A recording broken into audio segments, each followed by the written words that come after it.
welcome to today's webinar. I'm Sean Eubanks, your host with STRAINWISE Consulting. Today's webinar is going to be how Native American tribes can lead the world in cannabis sales. So we're going to go over a couple of things. And all right, we're ready to get started. I want to welcome everybody again. Sean Eubanks, I'm your host, VP of STRAINWISE Consulting and host of bluntbusinessradio.com. So please check us out there. If you haven't been there yet, we are now featured on iTunes as well as iHeartRadio. All right, so for those of you who are joining in on the webinar, you're welcome to ask questions. And then those of you who are on Facebook Live, welcome as well. And you are welcome to ask questions along the way. So, how Native American tribes can lead the world in cannabis sales. First of all, I want to give you a reset, kind of let you know who STRAINWISE Consulting is and why you should be tuning in and listening. We are the most sought after company for applications and management contracts in the cannabis industry. We're the first company to receive a recreational license for cannabis as well. We have nearly 100% success rate on our applications submitted, and we've submitted over 200 applications. We have 9 branded dispensaries throughout the state of Colorado and over 100,000 square feet of cultivation space. We are, of course, among the top 5 marijuana companies in Colorado, and Forbes just listed us as one of the top 50 marijuana companies, publicly traded marijuana companies in the space as well. We did consult the very first vertically integrated Native American tribe selling cannabis. Part of the presentation today is going to be talking a little bit about some of the things that we've learned and teaching moments as well. All right, so what we're going to learn today, the first thing we're going to talk about is the way forward, no matter where your tribe is starting from. The second thing we're going to cover is options for campaigns and how to get started. Campaigns meaning winning the hearts and minds of the tribal members and understanding where you're at and what they feel like, and what their judgments are or aren't about cannabis. Third, we're going to talk about options for business plans and getting the numbers you need. I'm going to share with you the actual document and go through a couple of different business plans that we formulated for clients that we've helped them raise more than $16 million in capital. The next thing we're going to talk about is how to get the most out of free advice from a consultant. We're going to be very clear about what's free, what's not, and so that you can have a clear expectation about what to do next. Number 5, I'm going to go over an actual business plan, show you the numbers. Please take notes on that. I'll talk about the sections that are allowed, and I'll give you actual numbers for that. Then I'm going to break down how to write your own business plan, and we'll be discussing that as well. Finally, I'm going to give you 5 things to ask before choosing a consultant. Many of you who are online now and have heard me speak, I was at Native Nations events in Las Vegas last week, a wonderful event. Many people were there and attended, spoke to a lot of tribal leaders there, really good progress. But those of you who missed that, this is kind of a reset of that. All right, so first things first, the way forward. So you want to ask a consultant to come in and you want to pitch. So typically you'll have an economic board and you'll need someone to come in and pitch that. You want to make sure that you're not asking this consultant to come in multiple times and pitch. For example, if your economic board consists of 9 people, if that consultant is going to travel to you and do a presentation, which most of the time they should be happy to do that, understand that they want that entire audience. So make sure everyone's in attendance so that they don't have to keep coming back and pitching to 4 people, 5 people at a time. You really want to make them make progress, but understand that consultant doesn't want to make multiple trips out there to pitch the same thing. So be aware of that. Do not try to pitch on your own. I can tell you from experience, we've had this happen where we'll put together a business plan, 20, 30 pages, send it over to an economic development advisor, and then that person will say, okay, thank you, I'll pitch it to the tribe. It really doesn't work that way. What you want to do is have that tribe asking questions and then have that consultant, based on their own experience, answering those questions. That's where really things move forward. We have not to date had success sending the entire quote, entire business plan, and all the stuff, all the work on our end, sending it over to the tribe and then waiting for them to pitch to their group because they don't understand it, and it just makes a lot of sense that they're going to be talking about some things that they fully don't understand, so their confidence might not be there and they don't have the answers to those questions. And sometimes just answering those questions is what moves you along and gets the deal done. So do not try to pitch on your own. The third thing is be transparent about your intentions. If you tell a consultant to design a facility for 100,000 square feet. And then your really secret plan is to build 5 facilities like that at 100,000 square feet, but you just kind of want to shortcut the process. Maybe you don't want to pay for the architecture designs, and you don't want to pay for the plans that way. You just want to have somebody design one building, and then you add the other 5. The challenge with that is, number one, you're not being upfront about what your intentions are. So the consultant, if they're thinking, okay, this is one location, ingress and egress, and how this is going to work, but really in your mind you have a bigger plan, understand that consultant can help you work with all 5 buildings and get that done for you. So there are a lot of other reasons for that. Don't try to shortcut the architectural process or think, okay, we don't have to pay a project manager. We can just have the designs done for one plan, one building, and then move from that. You also risk your sovereignty if you're presenting these plans to an outside organization, which we'll talk about this later and how we want the regulations that you're going to develop on your own for your tribe. You want those to kind of mirror what the state is doing. And if you're representing a plan this way, and then maybe you send it out to the state as part of your intergovernmental agreement, and then you have something else going on, it really gives them an excuse to overregulate or to get involved there. We don't want any of those issues coming up. All right, understand also consultants are human beings too. If you aren't transparent with them, maybe they don't want to work with you in the future. So we want to avoid that. The average consultant is working off of tribal lands in an increasingly competitive market with rapidly developing standard operating procedures and seasoned investors. So a consultant has a choice to work with you and develop your program, or work with someone outside, and they're going to be weighing in. Okay, what is the path of least resistance here? Is it easier to deal with someone outside, and are they being straightforward and then they moving quickly, or are there other issues on the tribal lands that maybe the consultant, after a couple of years of trying and doing, maybe they're looking at it like, okay, I got to weigh this out and make the best use of my time as well. So understand that consultants want to win. They want to work with people who are transparent and serious about taking actions to get into the cannabis business. All right, so don't be that tribe that wants all of the things done for free, as you might be left behind by the other tribes who invest intelligently. For example, if you're asking for the business plan and you're asking for us to come in and pitch and do those things, understand that we'll do that to a certain extent, and there's a lot of free information. But if all of it is for free and we don't get a lot of feedback, and and maybe one of your competitive tribes are moving forward a different direction, you can understand that consultant's probably going to shift their resources and attention to those tribes that are wanting to invest a little bit, see the broader picture, and want to move forward that way. There is a way forward for every tribe, but depending on size and scope, there is a unique opportunity for all tribes. You might have a 6-member tribe, you might have a 5,000-member tribe.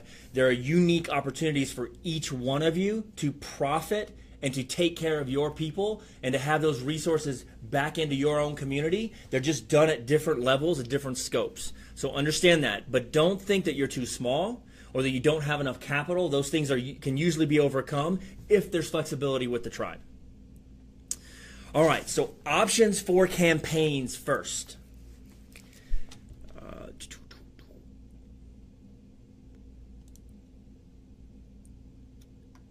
All right, so yes, this will be provided. Will the recording be provided after the call? Okay, you're not getting sound again. Let's see here.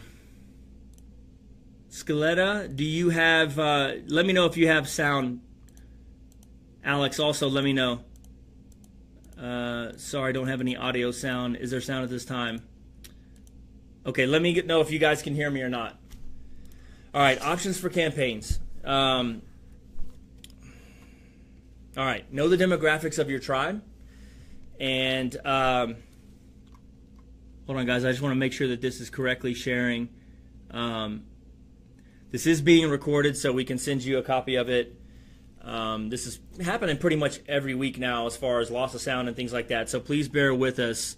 All right, knowing the demographics of your tribe.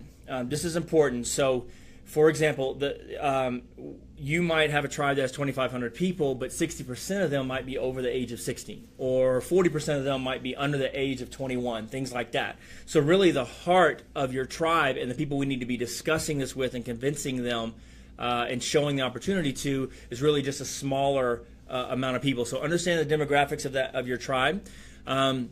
Know the biggest issues impeding the progress of your tribe and understand the conditions that are affecting the well-being of each tribal member.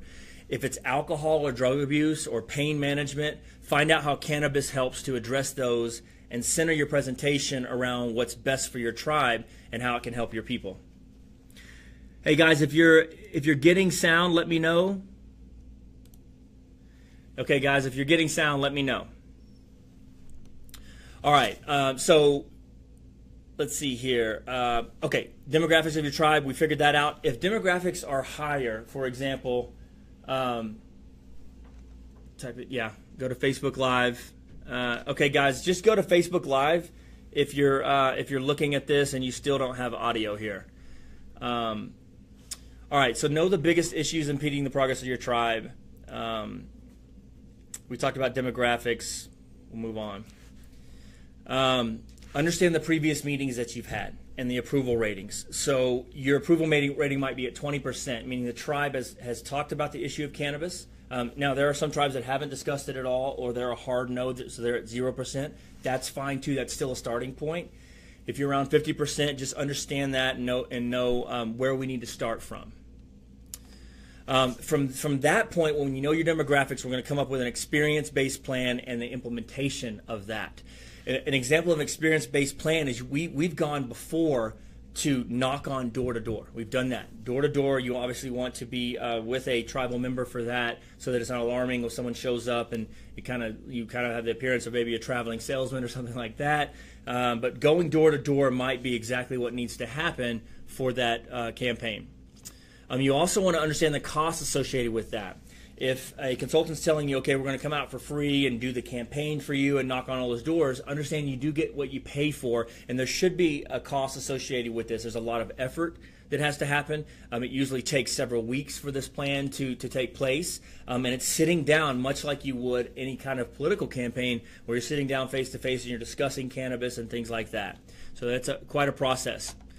Understand also that if you don't have a state program, that is a non-starter for us. For STRAINWISE Consulting, we're not going to engage with you until the state program is allowed. Absolutely, completely understand and respect the fact that you do have sovereignty and you can do what you want on your own land. We just won't participate in that until there's an actual state program. All right, so next up, options for the business plans and how to write them. So here are the numbers for the opportunity. Please take notes and be mindful of this. I'm kind of going to break down everything that we start with here. So first thing we're going to have is the executive summary. And in that executive summary, we're going to have the background, we're going to have the purpose, we're going to have approach taken, we're going to have an assessment summary, and then we're going to have recommendations and next steps.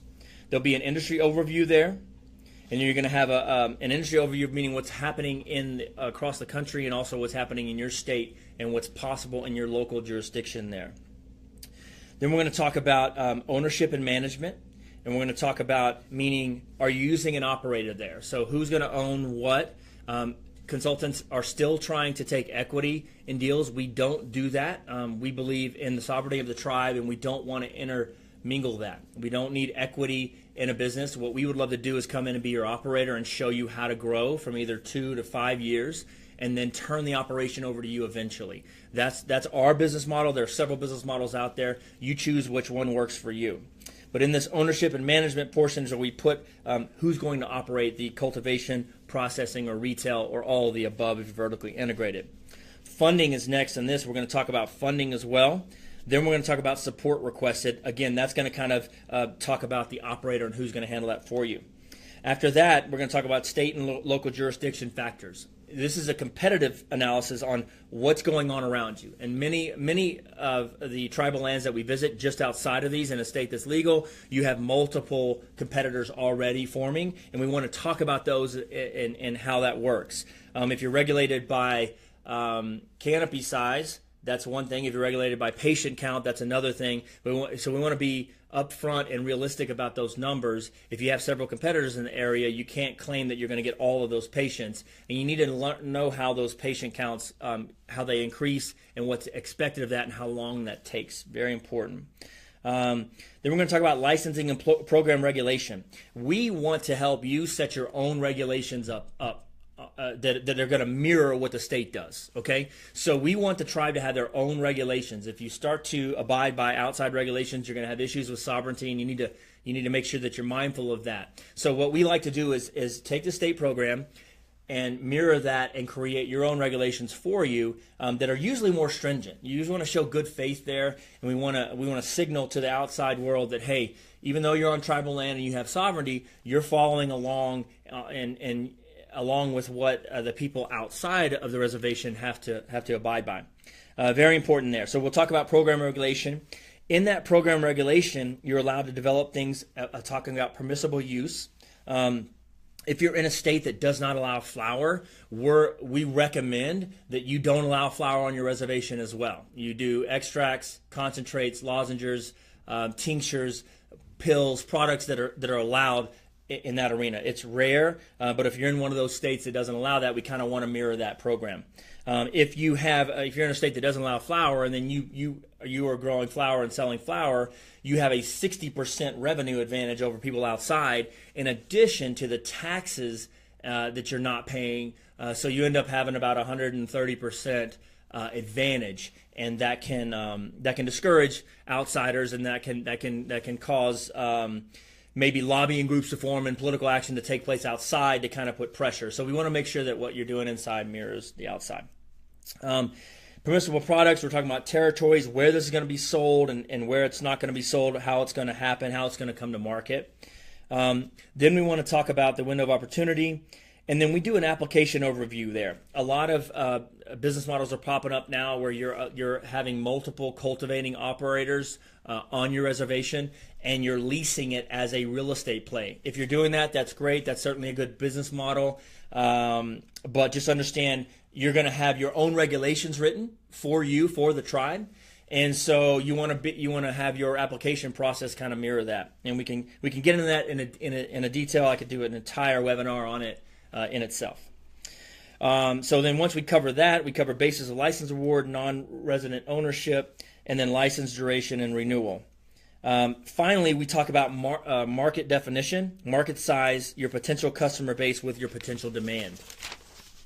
And so then we follow this with a strength and opportunity, threats, financial analysis, and then recommendations for next steps on that. Okay, good. Hopefully you guys are all hearing me now. I've got indication that Facebook Live is working. Hopefully you on the webinar side can hear me as well.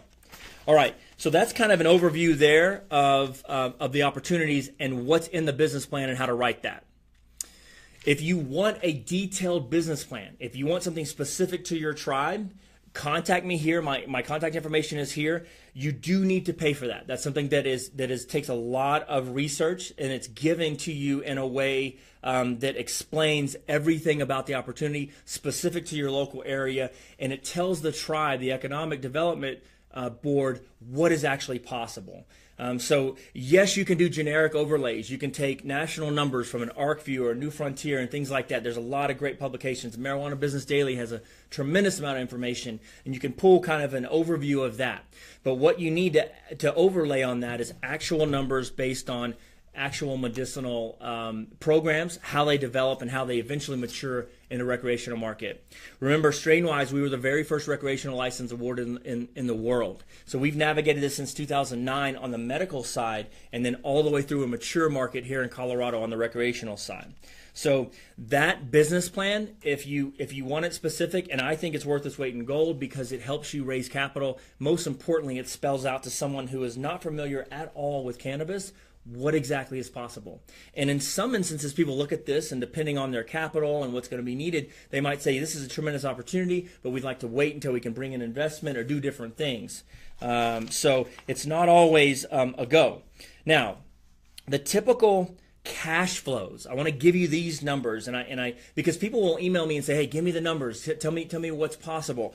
I want to go over a typical cash flow for a cultivation center, 60,000 square foot cultivation center with just one dispensary here. We've got annual gross revenues of $26